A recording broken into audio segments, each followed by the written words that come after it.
Coinbase got hacked, and not hacked in the traditional sense.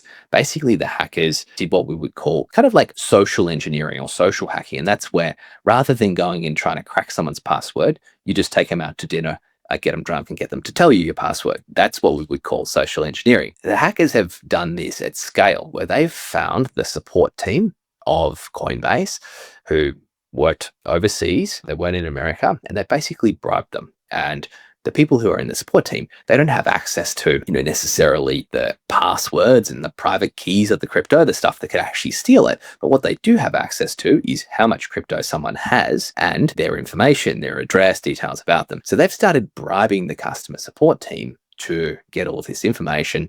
Then they've gone to the CEO and said, if you don't pay us $20 million, we are going to use this information to target your customers. And we are seeing this. It's a very real thing in the real world that people who have a lot of crypto, them and their families are getting targeted in quite violent attacks. There was just one in France recently where a prominent figure's wife almost got abducted. And the reason that that's very appealing for the attackers is it's quite easy for someone, if they're caught in a situation, to transfer a whole lot of value that's untraceable in crypto. So that's the issue. What I thought was really interesting and why I'm talking about all of this was Coinbase's response. So Brian, the CEO, Brian Armstrong, he responded publicly, basically said, we, Coinbase, will not be paying the $20 million ransom. Here is what we will be doing. We will be launching a bounty. So essentially, we're going to say to all of the hackers out there that we will pay them to find you and to solve this. We are also going to be reimbursing anyone who either loses money or needs to pay any money. And so they'll be reimbursing them at scale. And this is like people who've got a lot of crypto.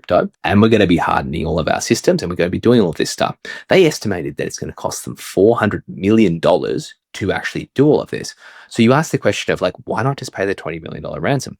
And I think what this comes down to is probably a deeper principle and something that I like to talk about a lot in it's playing the long game. Sometimes you have to make these hard decisions, not just take the quick win. He could have paid the 20 million easily and just hope for the best, but it doesn't set the right example. And so he's setting a culture of saying, we will not negotiate with terrorists. Essentially, we're not going to pay this ransom. We're going to invest heavily. We're going to lose a lot of money to make this better and to set an example. And I just think this is the perfect way of showing that this is a CEO that is thinking for the long term. They're playing the long game. They're setting up what their culture is going to be.